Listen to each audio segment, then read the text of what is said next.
আসসালামু আলাইকুম ভিউয়ার্স, কেমন আছেন সবাই? আমি আজকে আপনাদের জন্য সিম আলুর একটি ইউনিক রেসিপি নিয়ে এসেছি।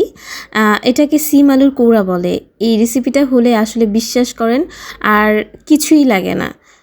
আসলে আমি পার্সোনালি সিম খুব একটা লাইক করি না, বাট এই রেসিপিটা হলে একদম কথাই নেই। খুবই ভালো লাগে এই রেসিপিটা আমার। এখানে আমি নিয়েছিলাম হাফ কেজির থেকে কিছুটা কম সিম আর হচ্ছে 2টা আলু। এর জন্য আমি সরিষা নিয়েছি হচ্ছে 1.5 চামচের মতন। আর এখানে হচ্ছে 2টা মাঝারি সাইজের পেঁয়াজ কেটে নিয়েছি, 5-6টা কাঁচামরিচ আর কিছু রসুনের কোয়া কুচি করে নিয়েছি আর কি। আর এখানে আমি হচ্ছে সিমগুলো এই যে মানে সিমগুলো যেই সাইজ করে কাটবো সিমগুলো একটু হাফ হাফ করে কেটে নিয়েছি। আর আলুগুলো একটু কিউব কিউব করে দিয়েছি। আলু খুব বেশি দিব না। আলু হচ্ছে সিম যদি এখানে আমি হাফ কেজির কম দিয়েছি, আলু দিয়েছি হচ্ছে 2 থেকে 3টা, ম্যাক্সিমাম 3টা দিতে পারেন মাঝারি সাইজের। যাই হোক, এই তো এখানে আমি হচ্ছে একটা কড়াইয়ের মধ্যে প্রথমে একটু তেল দিয়ে সিম আলুগুলো একটু ভেজে নেব। এখানে হচ্ছে সিম আলুটাকে একটু ভালোভাবে ভেজে নিতে হবে এই রান্নাটার আগে।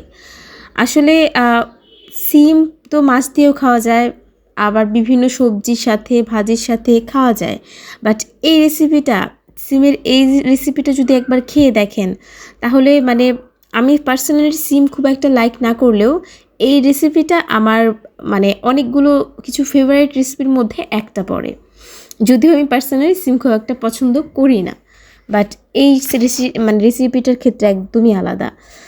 তো যাই হোক, আমার সিম আলুটা ভাজা হয়ে গিয়েছে, দেখতে পাচ্ছেন আলু আর সিমটা কিছুটা লাল লাল হয়ে গেছে। আমি এখানে লবণ দিয়ে দিয়েছি পরিমাণ মতো 1 চামচের মতন, এবং হাফ চামচের মতন হলুদ দিয়ে দিয়েছি।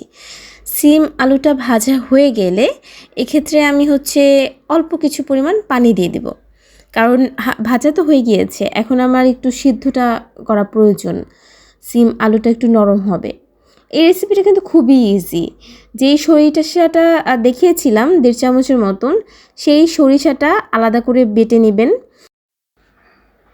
আর হচ্ছে পেঁয়াজ মরিচ আর রসুনটা একসাথে বেটে নেবেন, মানে আলাদা আলাদা সরিষা এবং পেঁয়াজ মরিচটা আলাদা বেটে নিতে হবে। এটাও কেন পরে বলছি। তো এখানে হচ্ছে যেহেতু আমি পানি দিয়ে দিয়েছি, আমি কিছুক্ষণ পর পর একবার ঢাকনাটা খুলে দেখেছি যে আর একটু সিদ্ধ হওয়া লাগবে, তো আমি আরেকবার ঢাকা দিয়ে দিয়েছিলাম। এরপর হচ্ছে ঢাকনাটা খুলে দেখতেই পাচ্ছেন আমার আলু আর সিমটা মজে গিয়েছে, মোটামুটি সিদ্ধ হয়ে গেছে ভালোই। তো এরপর আমি হচ্ছে মরিচ পেঁয়াজ আর রসুনের যে পেস্টটা করে রেখেছি সেটা দিয়ে দিব।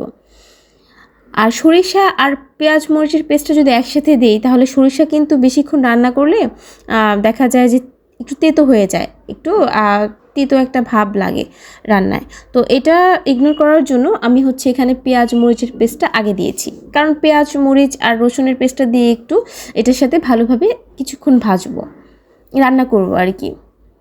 এখানে হচ্ছে এ পর্যায়ে 7 থেকে 8 মিনিট হালকা মিডিয়াম আঁচে, হালকা টু মিডিয়াম আর কি, মিডিয়ামের থেকে একটু হালকা আঁচে দিয়ে তারপর হচ্ছে খুব ভালোভাবে একটু নাড়তে থাকবো এখানে। আর সরিষাটা যদি আগে একসাথে বেটে নেওয়া হতো তাহলে কিন্তু এতক্ষণে তিতো হয়ে যেত, তাই আমি 7 থেকে 8 মিনিট পেঁয়াজ আর রসুনের পেস্টটা দিয়ে ভালোভাবে নাড়িয়ে চাড়িয়ে একটু রান্না করে তারপরে আমি এখানে সরিষা বাটাটা দিয়েছি। এই তো সরিষার বাটাটা দেওয়ার পর এখানে বেশি না 3 মিনিটের মতন আমরা রাখবো, 2 থেকে 3 মিনিট একটু নাড়াচাড়া করব মিডিয়াম আঁচে। এরপর কিন্তু ভিউয়ার্স রান্নাটা একদম রেডি হয়ে যাবে। এখানে হচ্ছে নাড়তে থাকতে হবে, কারণ সরিষাটা যত ভালোভাবে মানে রান্নার সাথে মিশাতে হবে। এই তো একদম 2 থেকে 3 মিনিট। এই তো আমার রেসিপিটা কিন্তু একদমই রেডি।